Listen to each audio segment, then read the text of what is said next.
नमस्ते मौमिता किचन पे आप सबका स्वागत है।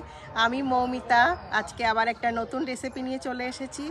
सेटा हलो आलू पटल पोस्तोर एक रेसिपि, अनेक ट्रेडिशनल, जेटा आमार ठाकुमार काछ थेके देखे शेखा।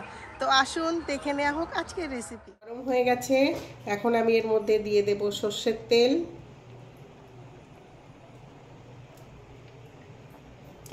পটলগুলোকে আমি কেটে টুকরো করে জল ঝরাতে দিয়েছি, ধুয়ে ভালো করে আলুও কেটে নিয়েছি। এখন এগুলোকে একটু ভেজে নেব। গরম হয়ে গেছে, এখন তেলটা গরম হয়ে গেছে, এখন আমি পটলগুলোকে ভেজে নেব।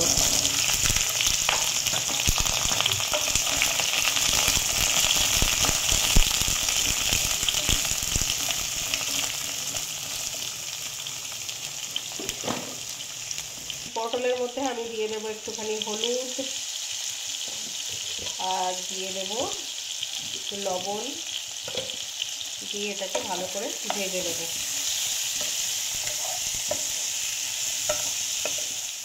পটলটা ভাজা ভাজা হয়ে গেছে, এখন আমি একটা প্লেটের মধ্যে নামিয়ে নেব।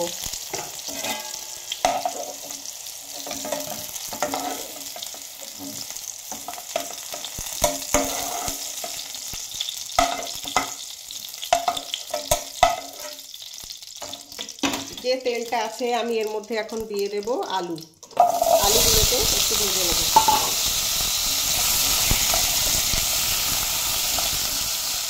আলুর মধ্যে আমি দিয়ে দেবো এখন অল্প একটু লবণ আর দিয়ে দেব একটু হলদি পাউডার, দিয়ে আমি আলুটাকে ভালো করে ভেজে নেব যতক্ষণ গোল্ডেন ব্রাউন কালার না আসে।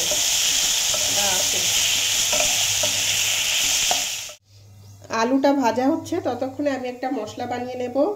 আমি দিয়ে দেব এর মধ্যে কাঁচা লঙ্কা 5টা 6টা, আপনারা যেমন খাবেন সেই হিসেবে দিতে পারেন, 3টে শুকনো লঙ্কা, আর দিয়ে দেবো আমি একটু পোস্ত। এটা আলু পটল পোস্ত হচ্ছে, ওই জন্য পোস্তটা আমি এখন মিক্সিতে দিয়ে পিষে নেব। আলুটা আমাদের ভাজা ভাজা হয়ে গেছে, এখন আমি আলুটা একটা প্লেটের মধ্যে নামিয়ে নেব।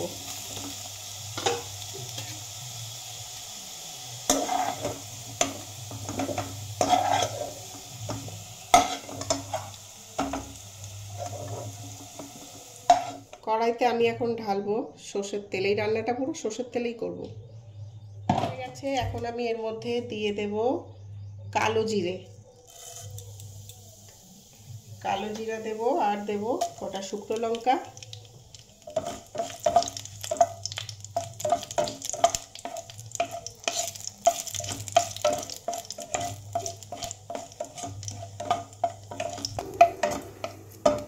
মশলাটা ভাজা হয়ে গেছে, এখন আমি দিয়ে দেব ভেজে রাখা আলু আর পটল। যেহেতু এতে আমি লবণ দিয়ে দিয়েছিলাম আগের থেকে, ওই জন্য এখন আমি দিয়ে দেবো অল্প একটু লবণ আর একটুখানি হলুদের গুঁড়ো, দিয়ে এটা ভালো করে মিক্স করে নেব।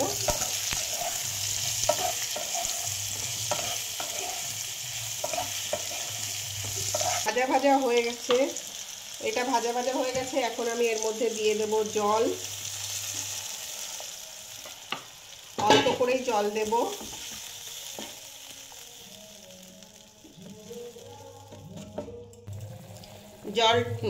ঝোলটা এখন ফুটে উঠেছে, আমি এখন একটা ঢাকনা লাগিয়ে ঢেকে দেব 7-8 মিনিটের জন্য। 7 থেকে 8 মিনিট হয়ে গেছে, যেহেতু এগুলো সব ভাজা ছিল, সফট হয়ে গেছে, আমি এর মাঝে 2-1 নাড়াচাড়া করে দিয়েছিলাম। এখন আমি এর মধ্যে দিয়ে দেব যেটা মিক্সিতে দিয়েছিলাম মশলা, এই পোস্ত বাটাটা আমি এখন এর মধ্যে ঢেলে দেব, দিয়ে এটাকে ভালো করে মিক্স করে দেব।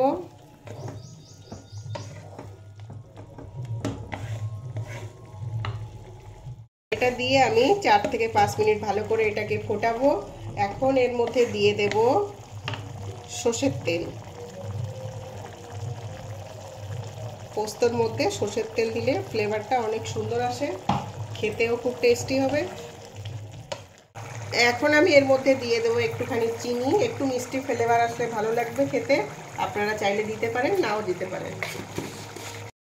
দিয়ে দেব 4 পিস কাঁচা লঙ্কা,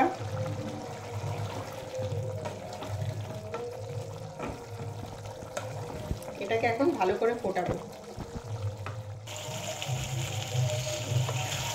সবজিটা একদম হয়ে গেছে, তরকারিটা। এখন আমি একটা বোলের মধ্যে এটাকে নামিয়ে নেব। আলু পটল পোস্ত রেডি হয়ে গেছে।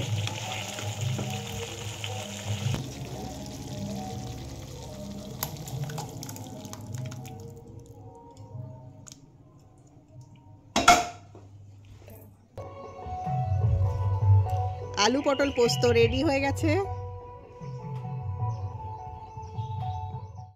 আলু পটল পোস্তটা রেডি হয়ে গেছে। আপনারা অবশ্যই ট্রাই করে দেখবেন, খেতে তো খুব ভালো লাগে, সবার খুব পছন্দের। তাই আমার রেসিপি যদি ভালো লেগে থাকে আপনাদের, লাইক শেয়ার সাবস্ক্রাইব অবশ্যই করবেন। Thank you.